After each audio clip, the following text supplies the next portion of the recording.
और आइए इंडोनेशिया ले चलते हैं। इस वक्त प्रधानमंत्री नरेंद्र मोदी कुछ बोल रहे हैं। महामृत्युंजय जाप यहाँ हो रहा था। ओम नमः शिवाय का उच्चारण हर कोई कर रहा था। ये अपने आप में हृदय को स्पर्श करने वाला था।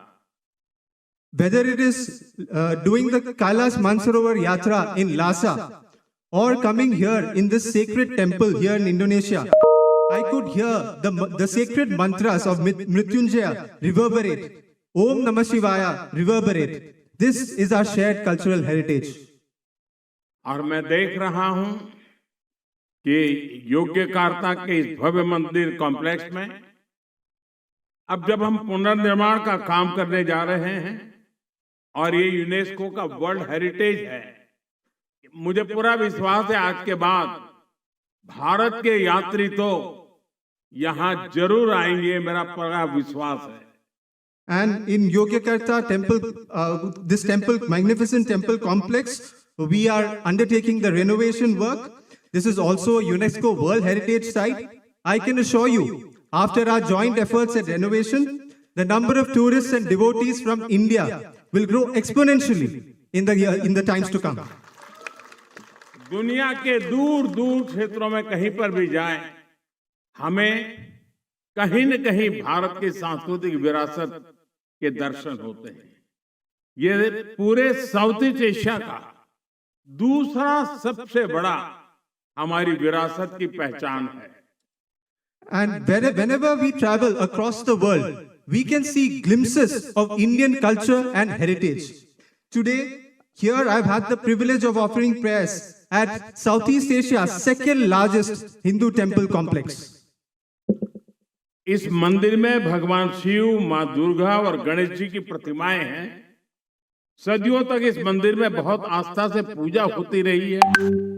आज मुझे भी इस मंदिर के दर्शन और बिल्कुल शास्त्रोक्त रूप से पूजन करने का सौभाग्य मिला है। ये मेरे जीवन के लिए बहुत ही चैतन्यपूर्ण क्षण में मान सकता हूं।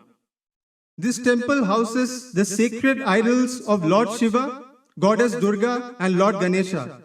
For centuries, devotees have worshipped here with deep faith and devotion.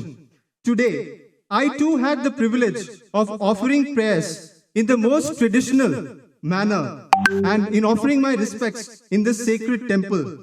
This has been one of the most sacred, one of the most remarkable and devotional moments of my life. मित्र प्रेसिडेंट प्रबोवो जी, उनके साथ यहां आने से ये आयोजन मेरे लिए विशेष हो गया है। मैंने यहां ईश्वर से भारत इंडोनेशिया की मित्रता को मजबूत करने, हम दोनों देशों के नागरिकों के कल्याण और दोनों देशों के तेज विकास के लिए परमात्मा से प्रार्थना की है, भक्ति भाव से पूजा की है। This occasion is even more special because I had the opportunity to visit this sacred temple complex along with my dear friend President Prabowo. I prayed here for the stronger ties between India and Indonesia, for strengthening the friendship amongst our people, for the well-being of the people of our countries, and for the rapid progress and prosperity of our two nations. मुझे पूरा विश्वास है मेरे मित्र राष्ट्रपति जी जिस प्रकार से किसी काम को हाथ में लेते हैं तो एक फौजी के नाते बहुत वेल प्लान करते हैं और समय से पहले पक्का पूरा करेंगे। और आज उन्होंने मुझसे प्रॉमिस लिया है कि 29 के पहले इस काम को हम कर लेंगे और आपको दोबारा आना है। मैं आपको वादा करता हूं। तो प्रधानमंत्री नरेंद्र मोदी दर्शन के बाद बात कर रहे थे और उन्होंने उस मंदिर की खासियत बताई। उन्होंने कहा कि यहाँ इस मंदिर में आकर के पूजा करने का सौभाग्य मिला। President Prabowo, being a soldier himself, he knows how to plan things. So when he has planned this restoration, there is a clear strategy. And with this planning, I'm sure that the restoration work will happen ahead of time. And today, my friend President Prabowo also made me promise him that we will finish this work before 2029, and I need to make a return visit once again to Indonesia to inaugurate the temple complex after restoration. And in front of all of you, let me reiterate my promise. With our joint efforts, we will finish this work before 2029, and together we will celebrate the restoration and the inauguration as a big festival. राष्ट्रपति जी,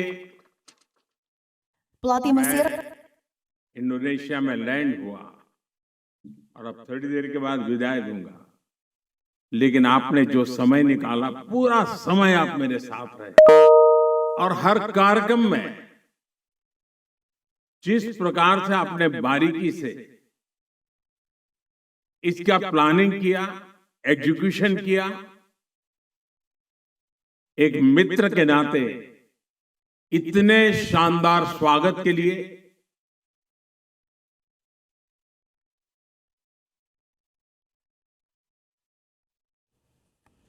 तो प्रधानमंत्री नरेंद्र मोदी ब्रह्मानंद मंदिर परिसर में पहुंचे हुए हैं और जो विश्व धरोहर स्थल है और यहाँ पर जिस तरीके से इंडोनेशिया के सारा सांस्कृतिक संबंधों का ये प्रतीक कहा जाता है भारत के साथ, और उस पर कई बड़ी बातों का, अपने अनुभवों का, इस सांस्कृतिक विरासत का प्रमुखता से पीएम मोदी जिक्र करते हुए नागरिकों की तरफ से और व्यक्तिगत रूप से मेरी तरफ से मैं आपका बहुत बहुत आभार व्यक्त करता हूं। From the moment I landed to now I'm about to depart very soon, President Prabowo ji has been extremely generous with his time. He spent so much time with me. And every aspect of my visit, every aspect of my program has been planned so well. The attention to detail that President Prabowo paid to every element of my program and the wonderful execution leaves me speechless. As a dear friend, I would like to express my heartfelt gratitude on not just my personal behalf, but also on behalf of 1.4 billion Indians for this grand welcome accorded to me and my delegation, and for the warmth, friendship and love. बहुत-बहुत धन्यवाद. Thank you very much. The joint press statement has concluded. Excellencies, distinguished guests and delegates, we have come to the end.